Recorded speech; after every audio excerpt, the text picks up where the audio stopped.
Bismillahirrahmanirrahim. Assalamualaikum warahmatullahi wabarakatuh.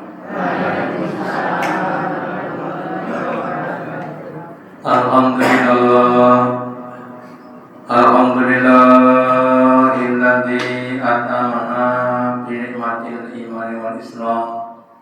Asyhadu an la ilaha illallah wahdahu la syarika lahu wa asyhadu anna Muhammadan abduhu wa rasuluhu la nabiyya wa la rasula ba'da. Allahumma shalli ala Muhammad wa ala ali Muhammad kama shallaita ala ali Ibrahim innaka Hamidum Majid. Wa barik ala Muhammad wa ala ali Muhammad kama barakta ala ali Ibrahim innaka Hamidum Majid. Qala Allahu ta'ala fi kitabil karim. A'udzu billahi minasy syaithanir rajim.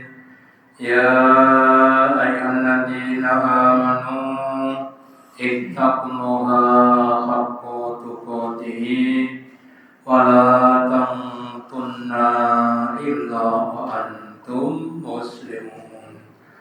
Wa qala Rasulullah sallallahu alaihi wasallam, man sa'ala tariqan yaltamisu fi ilma sa'alallahu tariqan lahu ilal jannah.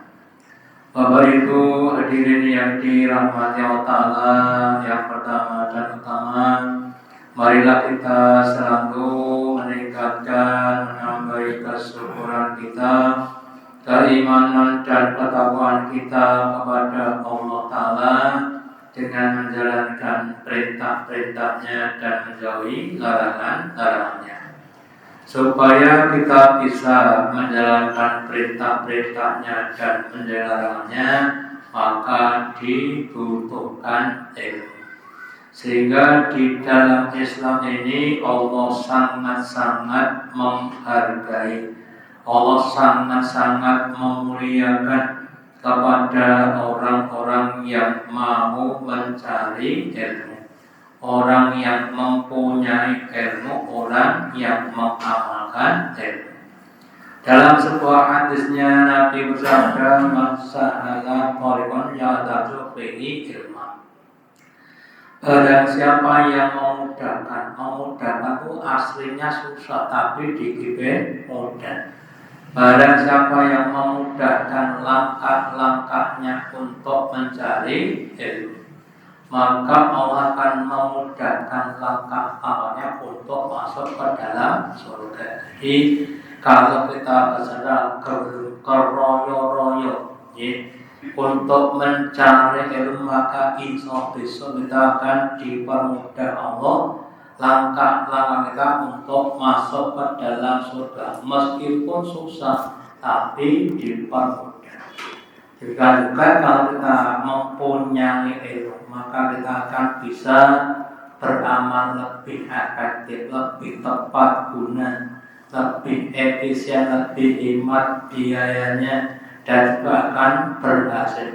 Sehingga mari kita usaha kita dalam mencari ilmu, monggo untuk diistiqomai, monggo untuk dimujahadai, monggo untuk diikhlaskan, monggo untuk disabarkan.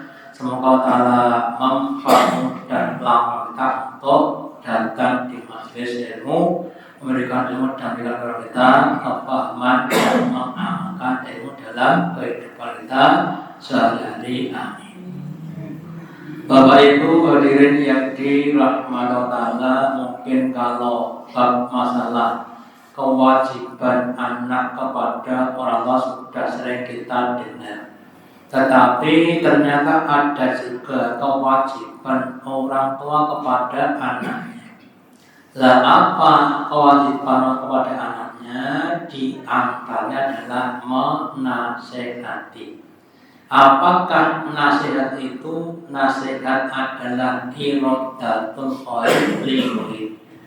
kehendak yang baik kepada orang lain. Jadi kalau ada orang tua menasihati anaknya, artinya orang tua itu menginginkan anaknya jadi baik, bukan jadi penak, jadi baik. Meskipun kadang-kadang juga kudu rekoso, karena lagi serba suki mawa biru. Setiap cita-cita kebaikan itu pasti dan pasti akan membutuhkan pengorbanan. Lah apa saja yang perlu dinasihatkan orang tua kepada anaknya? Maka Allah menasihati atau mengingatkan kita Bapak-bapak Ibu lewat kisahnya Pak Luqmanul Hakim. Ketika Pak Luqman menasihati kepada anak-anaknya dengan berbagai macam nasihat, di antaranya adalah untuk menegakkan sholat. Maka di dalam surat Luqman surat yang ke-31 ayat yang ke-17 Allah mengkisahkan nasihatnya Pak Luqman kepada anaknya.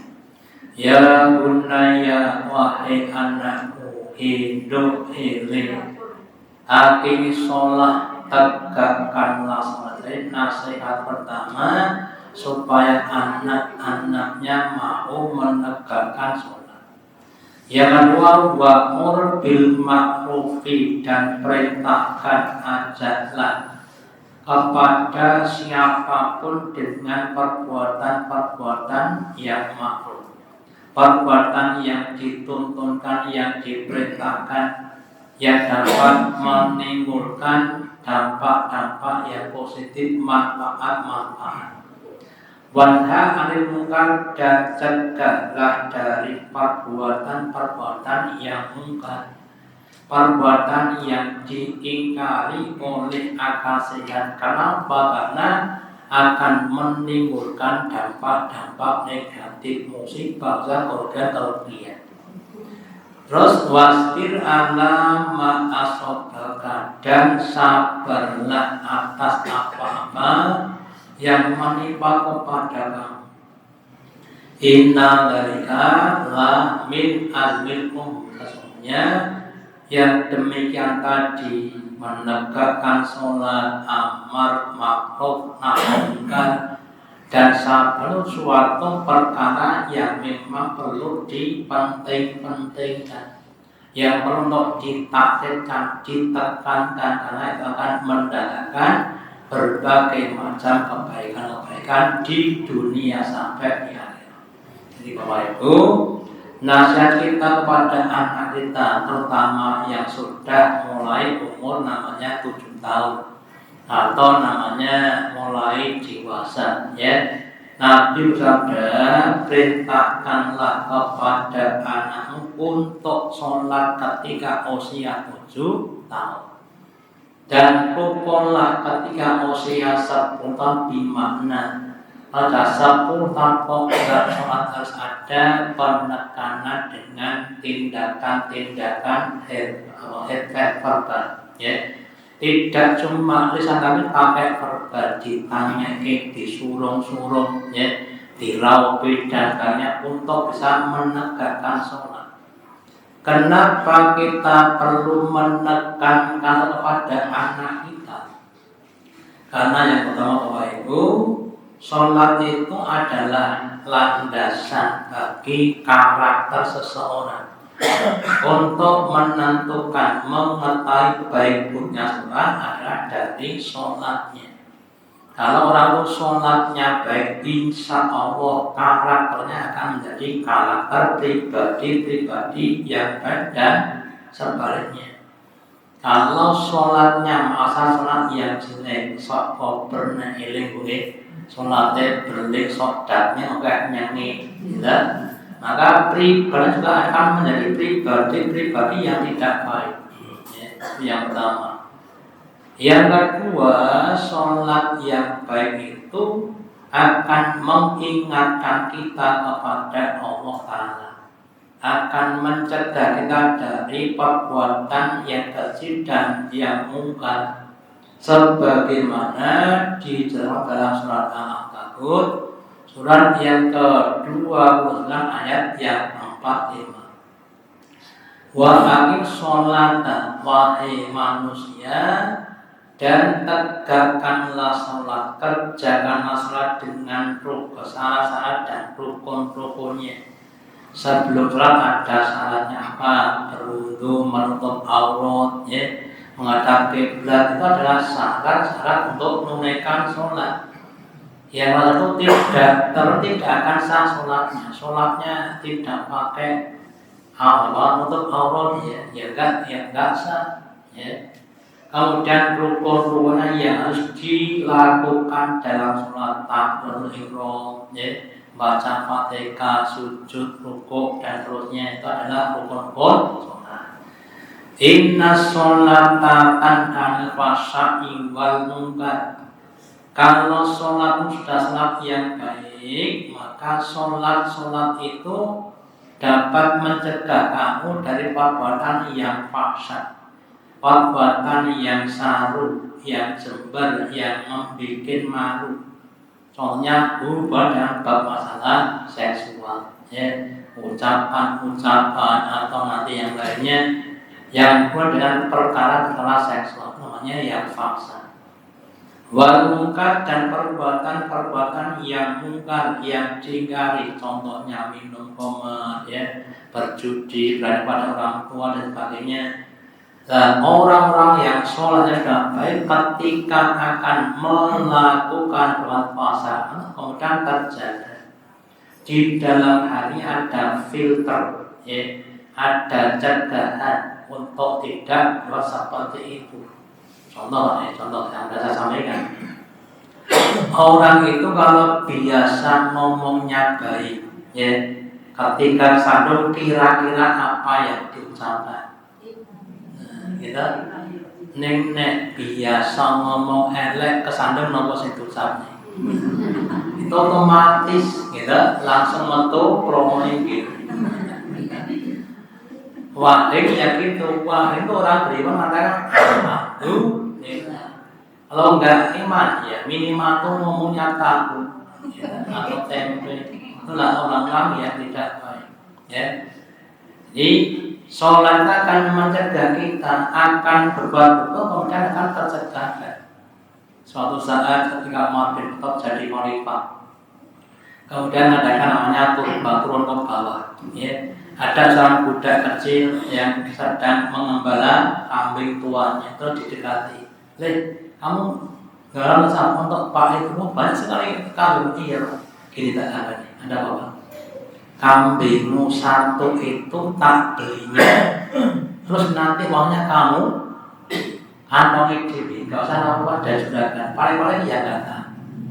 Apa jawaban budak tadi? Ya mungkin juragan enggak, tapi Allah tahu. Jadi dia masih iman kepada adanya Allah. Ya mungkin juragan saya enggak tahu kambingnya banyak, tapi Allah tahu. Lah di mana Allah? Gitu. Artinya saya enggak mau karena Allah melihat perbuatan saya. Itulah anak kecil yang kita punya keinginan. Dari yang Bapak Ibu, kalau kita punya sholat yang baik, insya Allah dimanapun kita akan berhubungan, akan tercegahkan dengan sholat kita tadi dan sebaliknya. Terus yang kedua, sholat sebagai walan dzikrullahi akbar, dan bentuk ingat kepada yang paling besar, yang paling sempurna, yang paling afdal. Nah, orang-orang yang kepada ada beberapa manfaat. Apa manfaatnya? Orang yang pertama, manfaatnya adalah menenteramkan hati. Ala bidzikrillahi tatma'innul qulub. Karena bahwa ingat kepada dapat menenteramkan hati-hati yang awalnya bagaimanapun keadaannya. Kalau ingat akan jadi tentram. Contoh itu, sing marai hati tentram apa? Sing marai hati boten tentram apa? Kira-kira musibah pranedik. Umpama kabeh kuwi wis awake lara randik ditagih utang. Nah, kemudian kan jadi sedih. Tapi kalau ingat kepada Allah Zat yang Maha Kuasa, Zat yang Maha Bijaksana, Zat yang Maha mengabulkan doa-doa hambanya. Terus kita ingat bahwa juga perintah adalah untuk berdoa. Orang yang sedang kena musibah itu lebih mudah menangis kepada dibanding orang yang kena mendapatkan rezeki. Gimana? Nek diteopek niku pun nangis ketika sholat itu wangel. Mereka diteopek, gitu. Nek pas nang dicit kon sholat nangis, oh gampang pak, gitu. Mereka ora dicit kok, gitu. Nah, kita manfaatkan. Terus kemudian yang kedua, orang itu kalau ingat kalau maka setan tidak akan mampu menggoda. Dalam surat An-Nas katakan, setan itu adalah alladzi yuwaswisu fi sudur. Siapapun bentuknya apapun yang membisik-bisikkan dalam hatinya manusia. Terus diterjemahkan bahwa sana punya seperti belalai, ya, yang akan menanjak kepada hati manusia ketika orang itu nggak ingat Allah Taala akan nyuwas-wisu. Tapi ketika kita ingat kemudian dia lepaskan belalainya itu. Jadi ketika ingat Allah maka setan nggak mampu untuk menggodanya karena belalainya itu nggak nempel pada hatinya manusia. Itu kalau Allah Taala. Yang ketiga, orang itu kalau ingat Allah maka Allah juga ingat kepada dia. Semakin besar, semakin banyak Allah, Allah akan semakin ingat kepada kita. Lah dengan apa ingat Allah kepada kita? Dengan pertolongan-pertolongan, dengan kemudahan-kemudahan yang diberikan kepada kita. Itu adalah manfaat, fadilah, keutamaan yang ingat kepada Allah dan sebaliknya. Kalau kita tidak Allah, maka hati kita akan gundah gulana. Kita yang apa?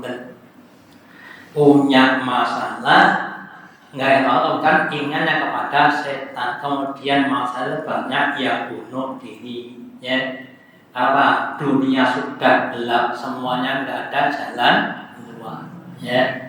Atau yang lainnya itu kalau orang yang enggak itu Allah Ta'ala. Terus Allahu ya'lamu ma tasna'un, dan zat yang maha terhadap apa yang kau kerjakan. Jadi dengan adanya sholat insyaallah Allah akan semakin dekat kepada kita. Kemudian juga di dalam surah Al-Mu'minun ayat yang kedua yang menjelaskan tentang sifat-sifatnya orang-orang yang beriman. Qad aflahal mu'minun, sungguh bahagia, sungguh beruntung orang-orang yang beriman. Siapa mereka? Orang beriman itu adalah alladzina hum fi sholatihim khashi'un.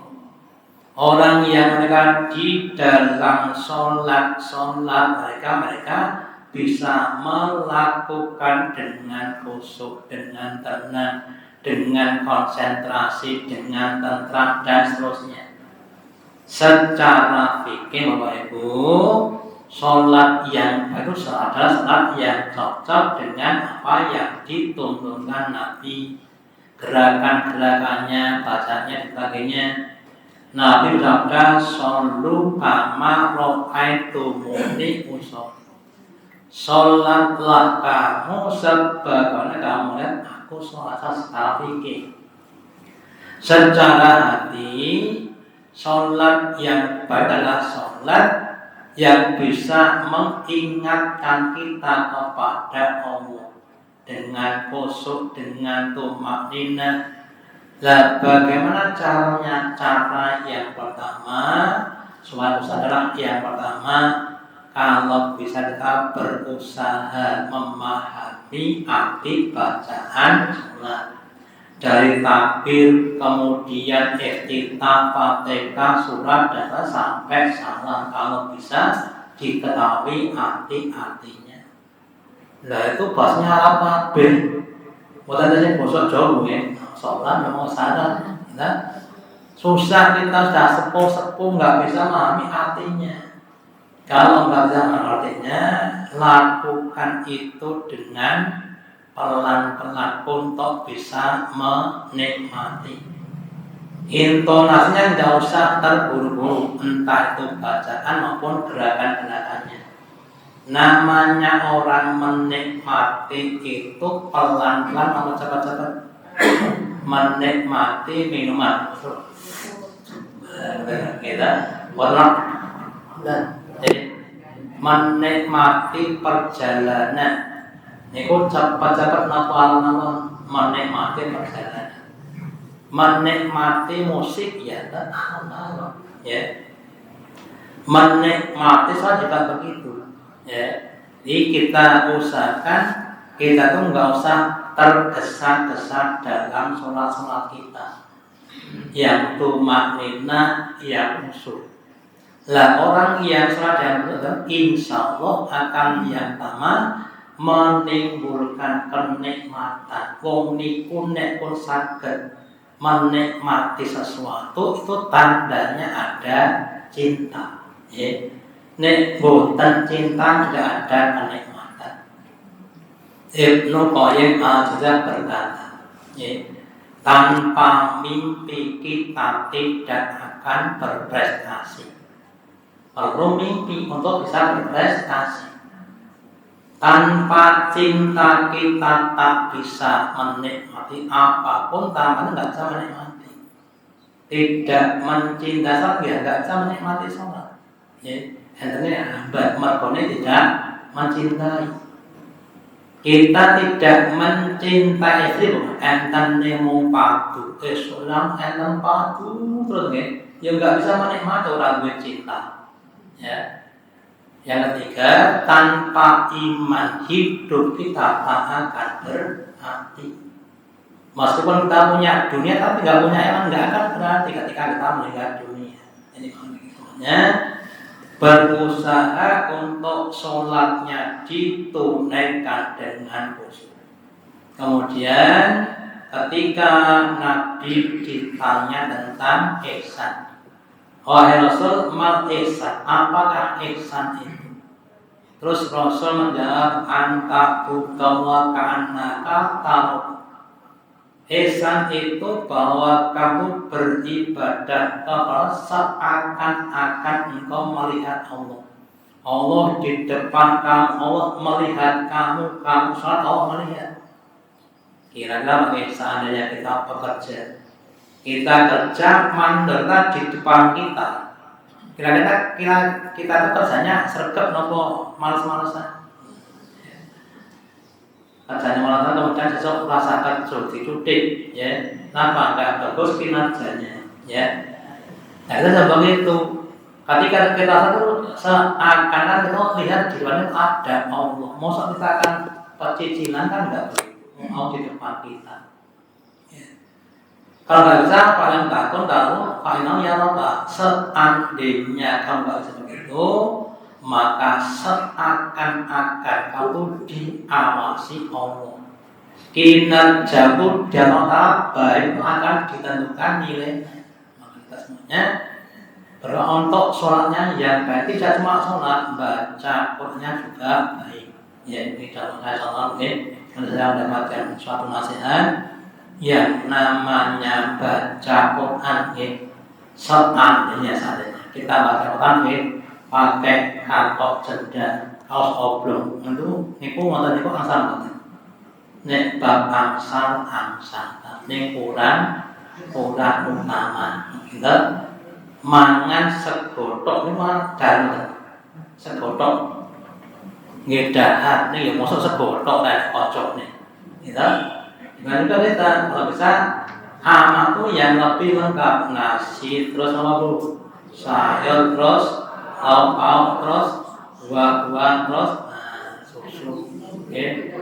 Tambah mulai omahe sing api, tambah mulai boleh dipasi kade garuan kita. Saya semakin nikmat juga begitu. Sholat juga begitu, semakin sempurna, Seperti Nabi yang menyempurnakan amalnya juga begitu. Sudah masuk kemudian masih ditingkatkan memikirkan apa yang dibaca. Nah itu kalau pas sholat bacanya tentang adab, kemudian berta'awud. Kalau bacanya tentang sana dan kemudian dia berdoa untuk minta sana, itu nanti begitu. Ya tinggalkan tingkatan yang lebih tinggi. Untuk yang pertama itu tentang bab sholat. Setelah kita sholat, kemudian kita menjadi pribadi yang baik. Untuk jadi orang baik itu sebenarnya tidak susah, mudah. Kenapa? Ada tantangan. Tetapi kalau menjadi orang yang membaikkan jadi tantangan. Sudah baik terus membaikkan orang lain dengan cara amar ma'ruf nahi munkar. Jadi tantangan. Wa'mur bil ma'rufi, perintahkan, ajaklah orang lain, entah itu keluargamu, tetanggamu, teman-teman kamu dengan kebaikan-kebaikan, biar menjadi orang-orang yang baik semuanya, dan kamu akan mendapatkan kebaikan tambahan dari orang lain tadi.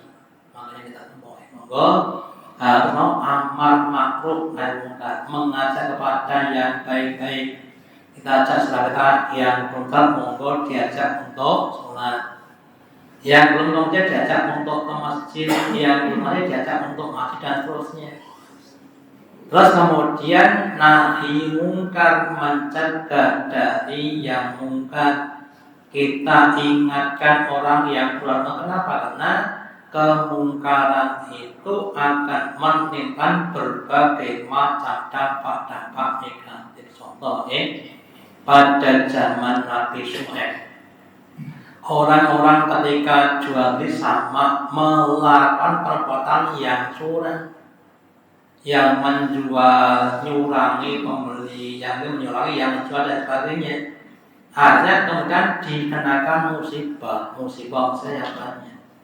Allah yang kita sampaikan di Banjarnegara ada kampung namanya Legetan tahun 1955 ya.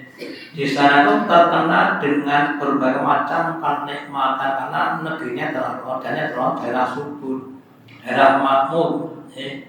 Wong nek pun sugih didit ini makanya pertama makan, kemudian yang kedua hiburan. Katanya orang Jawa, nek kemudian turonggo, terus kukilo atau turonggo itu jalan tumpahan. Nek wis ditumpahan, terus hiburan. Nek wong dengan jenenge manuk gitu, kukilo. Nah, sekarang ya hiburannya macam-macam.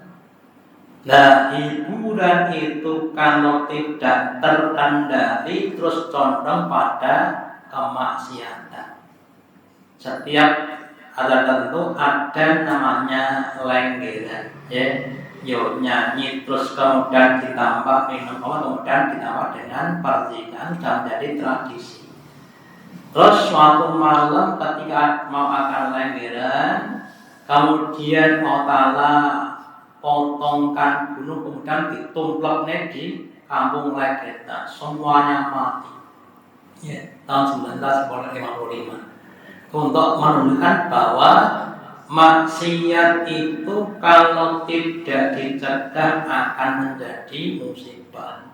Masuk yang belum lama beberapa tahun yang lalu di Palu, ya, di daerah namanya Patebu, pusat perjudian di Sulawesi. Yang judi tidak cuma laki-laki, perempuan juga judi, ya. Tidak cuma anak juga judi, ya. Kemudian apa terjadi namanya likuifasi, ditambah tsunami. Kalau ditambah tsunami akan jadi ya musibah, ya. Kenapa? Karena kemana yang tidak terjaga tadi. Makanya sebagai pentingnya kita harus saling amar ma'ruf nahi. Kemudian memang Bapak Ibu, semua itu pasti ada resiko, ya. Sebaik-baik pilihan itu adalah orang yang beriman. Resikonya paling ringan, Pak. Paling ya mati. Ini resikonya selesai. Nanti kalau panjenengan baca surat Yasin, ya ada kisah orang yang dia mengingatkan masyarakatnya ketika ada datang Nabi, kemudian malah tidak mau terima. Terus orang tadi namanya Subhanallah, itu mengingatkan pada masyarakatnya, teman-teman, tolong ini orang yang baik, ikutlah Nabi ini. Terus malah dipukuli, kemudian diinjak-injak sampai mati, sampai kemudian keluar saking tidak wong sak desa, ya mati. Kemudian rohnya keluar, rohnya ngomong sama orang yang injak-injak. Kalau kamu tahu sekarang apa yang aku alami, kamu pasti pengen seperti saya. Sekarang saya sudah enak di alam barzakh mendapat nikmat kubur. Kamu masih di dunia, enak aku sekarang. Itu rohnya berkata begitu, ya. Nah, sekarang orang-orang yang kafir, orang yang resikonya itu sangat-sangat besar, itu neraka kholidina fiha abadan. Orang beriman yang mengamar ma'ruf nahi munkar paling mati setelah itu mendapatkan nikmat sampai kiamat, nikmatnya nikmat alam barzakh. Kiamat dibangkitkan masuk surga, nikmat surga kholidina fiha abadan. Orang-orang yang kafir umpama diberikan itu nikmat, meninggal nikmatnya hilang, masuk kuburan alam barzakh, siksa kubur sampai kiamat. Kiamat bangunan masuk neraka kholidina fiha abadan. Nah, beresiko, ya. Itu semuanya harus kerja untuk amal ma'ruf nahi munkar. Tapi saya takut tuh bagaimana? Maka jadilah pribadi-pribadi yang punya izah, punya kegagahan, dan orang akan dikatakan kalau dia mau dekat kepada Allah. Ini bagi murid yang pernah terjadi. Jika kita semakin takut kepada Allah, maka kita tidak akan takut kepada selain Allah. Jika kita tidak takut kepada Allah, maka kita akan takut kepada selain Allah.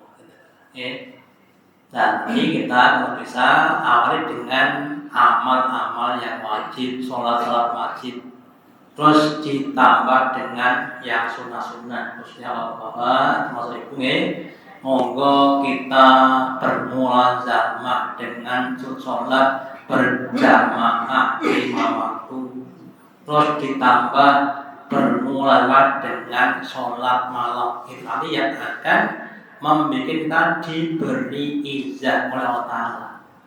Jadi kabeh memang perlu namanya roh pengorbanan. Sekali lagi, jerbasuki mawa, ya.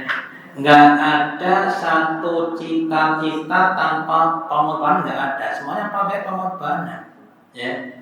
Semakin tinggi, semakin baik cita-cita, akan semakin banyak pengorbanan yang harus kita korbankan. Tetapi akan mendapatkan kemuliaan. Semakin tinggi akan semakin mulia. Kalau begitu semakin banyak orang yang nanti akan ditundukkan Allah kepada kita. Ya, makanya Allah berusaha untuk amar ma'ruf nahi munkar. Dan orang yang adalah orang-orang yang baik. Kuntum khairu ummatin, kalian itu adalah sebaik-baik umat ukhrijat linnas, yang diciptakan untuk manusia. Kalau kamu ta'muruna bil ma'rufi, kalau kamu mau amar nahi munkar, ya. Di kebaikan itu akan terjadi jika kita tersokurun amar ma'ruf nahi munkar. Kalau tidak, ya tidak akan jadi baik. Semakin banyak kita lakukan itu nanti, semakin banyak orang yang baik. Saya nanti negeri kita, saya ini khususnya menjadi orang banyak yang baik. Kemudian akan datang walau amal takut seandainya penduduk suatu wilayah desa kabupaten sak negara mereka takwa iman dan takwa la fatahna limarati minas sama'i wal ardi akan bukakan pintu-pintu keberkahan dari langit dan bumi. Mereka akan bisa merasakan kenikmatan semuanya. Tetapi kalau nggak mau Allah, semuanya jadi orang-orang yang mungkar. Banyak maka kemudian nanti yang datang adalah musibah-musibah, bencana-bencana. Ya, hidup adalah pilihan dengan konsekuensinya. Pengen dadi wong apik napa dadi wong elek kabeh enten resikonya. Nggih. Pilih munggah rekoso ning penak akhire napa medhuk sih. Medhuk blundung, gitu. Penak nggih anggap rasa rekoso. Tapi sampai di bawah ada suatu kehinaan. Ya, makanya orang iman harus falan takamal akobah. Mau meniti jalan-jalan yang mendaki nggak apa-apa. Kalau saya nggak pancingan saja, nanti kan kita sampai di atas, dan kita akan mendapatkan suatu kemuliaan. Dan semuanya, semoga kita menjadi orang tua yang mampu dan mau untuk menasihati anak kita dan bukan anak kita menjadi anak yang soleh dan solehah. Demikian yang dapat saya sampaikan, semoga ada manfaatnya. Allahumma taqabbal minna innaka antas samiul wa tub alaina innaka antat rahim. Kita akhiri dengan doa majelis karena Allah berkata asyhadu an la ilaha illa anta astaghfiruka wa atubu ilaik. Wassalamualaikum warahmatullahi wabarakatuh.